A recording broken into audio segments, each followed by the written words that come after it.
Disneyland Part 18. I beg your pardon, please. Disneyland Part 18. Well, when we talk about Disneyland, Disneyland has become so popular all over the world. And many of the parks, many of the fun lands, many of the enjoyment corners have been made all over the world on the theme of Disneyland. Disneyland provided the theme park. Disneyland provided all the facilities of the fun and enjoyment. And it was not just for the children, but for the adult, for the young and old. And it had something for everyone, in fact.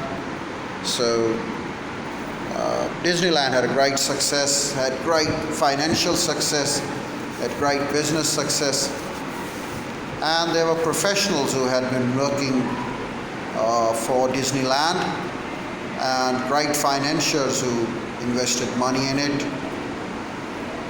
What exactly we see in the economies of Europe those days, if we talk about the first decade after World War II, the European countries were in a stage of recovering themselves.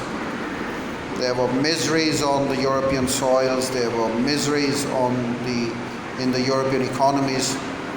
So there were problems all around for the European nations, but at that time when Europe had been caught by wars, America had been working on their business and doing the great progress.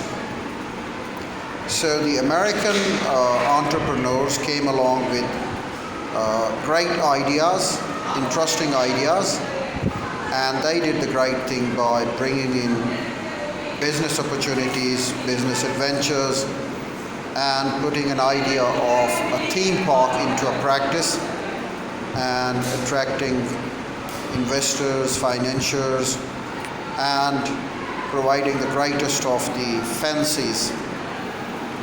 When we talk about Disneyland, in fact, we talk about the association of broadcast studios as well. So right next to Disneyland, there were film studios, the broadcast studios, and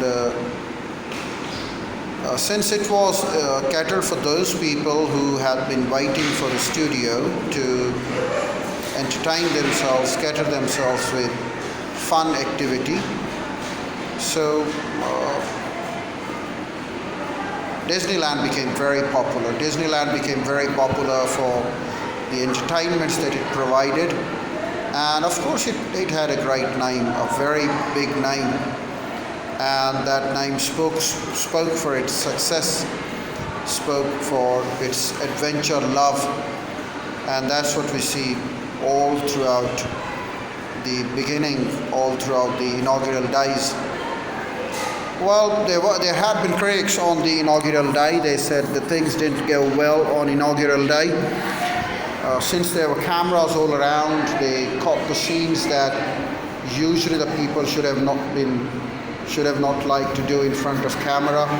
One of the celebrity kissing a girl on the camera was caught there, and one of the cameramen was caught saying something behind the camera, because there were cameras all around from different angles, and nobody knew when he was on camera or off camera. And of course, those were not the days of multimedia, those were not the days of technology. So many of the people didn't understand the cameras as well. So yes, there were things caught on camera, which undesirable things caught on camera as well. And a large number of the people came there, which was good for their business, which was good for their prospect. But in fact, it made the things difficult on the very first day. So what the management did, they took it to the second day, and they officially said that the first day was a preview day, and the original inaugural day was the second day. This is what they kept on claiming for a few years, but then after media insistence, they kept along with their first day as their inaugural day.